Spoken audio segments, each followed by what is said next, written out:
بسم اللہ الرحمن الرحیم۔ غیبت کرنا کمزور انسان کی آخری کوشش ہوتی ہے۔ دوست کو دولت کی نگاہ سے مت دیکھو، وفا کرنے والے دوست اکثر غریب ہوتے ہیں۔ رسول اللہ صلی اللہ علیہ وسلم نے ارشاد فرمایا کہ جو اپنے آپ پر گھمنڈ اور غرور کرتا ہے، اللہ اسے بہت جلد گرا دیتا ہے۔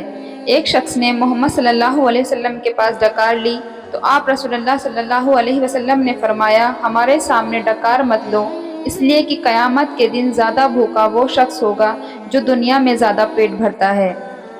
حضرت علی رضی اللہ تعالی عنہ نے فرمایا، جہاں عزت، سچائی اور خلوص نظر آئے وہاں دوستی کا ہاتھ بڑھاؤ، ورنہ تمہاری تنہائی تمہاری بہترین ساتھی ہے۔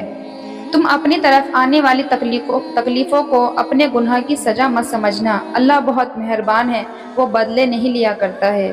جس قوم میں رہبروں سے زیادہ مخبر کی تعداد ہو، وہ قوم کبھی ترقی نہیں کر سکتی۔ اختیار، طاقت اور دولت ایسی چیز ہے جن کے ملنے سے لوگ بدلتے نہیں، بے نقاب ہوتے ہیں۔ خوبصورتی ایک نعمت ہے، لیکن سب سے خوبصورت اس کی زبان ہے، چاہے تو دل جیت لے، چاہے تو دل توڑ دے۔ جب کوئی انسان خاموش ہو جائے اور اپنے حق کے لیے بھی نہ بولے تو سمجھ جاؤ وہ اپنے اندر بہت کچھ دفن کر چکا ہے۔ زندگی کے ہر موڑ پر صلح کرنا سیکھو، کیونکہ جھکتا وہی ہے جس میں جان ہوتی ہے، اکڑنا تو مردے کی پہچان ہوتی ہے۔ تنگی میں خیرات کرنا، غصے میں سچ بولنا اور طاقت ہوتے ہوئے بھی معاف کرنا بہترین نیکی ہے۔